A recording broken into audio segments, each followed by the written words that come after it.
They are rage, brutal, without mercy. But you will be worse. Rip and tear until it is done.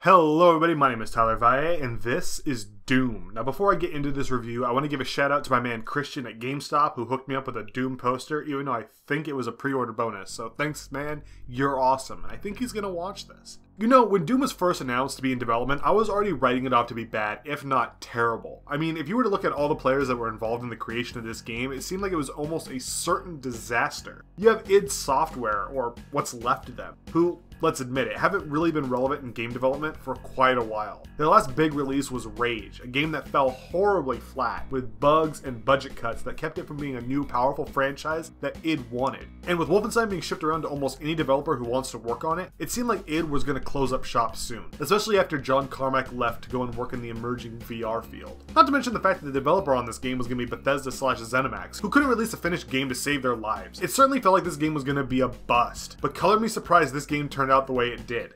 It's good. In fact, it's really good. Doom, or as I'm going to call it for this review, Doom 4, was a game I thought was going to be the Duke Nukem Forever of the franchise, and it turned out to be much less Duke Nukem Forever and much more Wolfenstein: The New Order. It's a return to the classic formula of fast-paced action that Doom is known for, and you'll be spending dozens of hours running and gutting your way through waves of demons, leaving your enemies lying in a pool of their own blood and guts, if there's anything left of them after you're done. Doom 4 is like an unofficial sequel to Doom 2, making it clear that much like most Doom fans, it has decided to completely forget that Doom 3 exists. You play as a guy, you know, the guy, the Doom guy. A literal one-man apocalypse, able to run at speeds that break the sound barrier and have enough strength in your right arm to literally punch demons into paste. But now this time, you're not just a UAC Marine on Mars who happened to be in the wrong place at the right time. Now, you're the ultimate demon slayer, encased in a tomb held within the depths of hell. You are a religiously prophesized man who is about to bring about the end times in hell. As I said, a one-man apocalypse. During one of the many times that mankind decided they were going to delve into hell for scientific purposes, I suppose, they discover your tomb and decide to bring it back to Mars, because what could happen? And shortly after that happens, a religious cult who just so happens to be in charge of going into hell decide that to further the evolution of mankind, they have to release the demons. This is when your tomb is opened and you're free to do what you do best. Rip and tear. After this very quick intro to the setting, you immediately start dispatching any and all demons that get in your way, whether it's with handgun, shotgun, or your trusty chainsaw. From there, you travel all across Mars and hell in a search for a way to stop the religious cult from opening a permanent portal between our dimension and hell. That's the story. It's light, as it should be. Much like the original Doom games that gave you the story in those tiny one-panel bits of dialogue, the new Doom understands that we're not here to hear a story, we're here to kick ass. And trust me when I say this, there's an awful lot of ass to kick. One of the best parts about this game is while the environments may look like your average first-person shooter, they're filled with giant glowing pieces of armor and health kits, not to mention those old-school power-ups like haste or going berserk. And one of the great new features to Doom is the ability to upgrade your weapons and armor. You can gather weapon upgrades by accomplishing certain tasks that are given to you at the beginning of every level, and you can find UAC Marines who died in the line of duty and take data chips off them to upgrade your armor. This, coupled with the runes that you can find in each level when you're out searching for secrets, allow you to power up Doom Guy to make him even more extreme.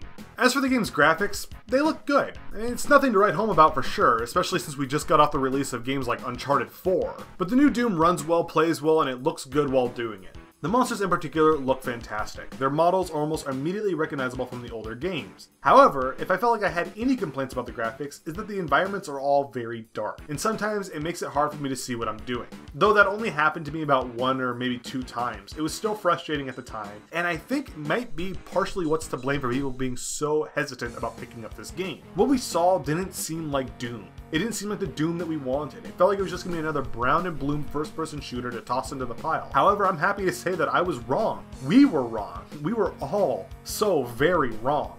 Oh yeah, Doom also has a multiplayer. What?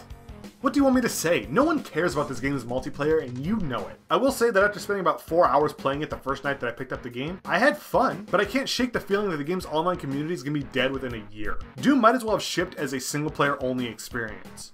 Though honestly, I could probably continue to gush about this game for several hours, I'm going to save you time and me oxygen. Let me just say that I haven't been this pleasantly surprised with how good a game turned out to be since I first picked up Wolfenstein: The New Order. It knew to change just enough to modernize the franchise, but made sure not to touch anything that made the first 2 Dooms work. And if you're like me, you'll be spending hours gathering all the collectibles that you can find while you're searching for every secret in every level. And with the multiplayer alive, at least for the moment, there's a good way to take breaks from the single player campaign to jump into a few matches of online. In the end, it has won me back over as a fan of their work after nearly a decade of complete obscurity, and it's great to be home.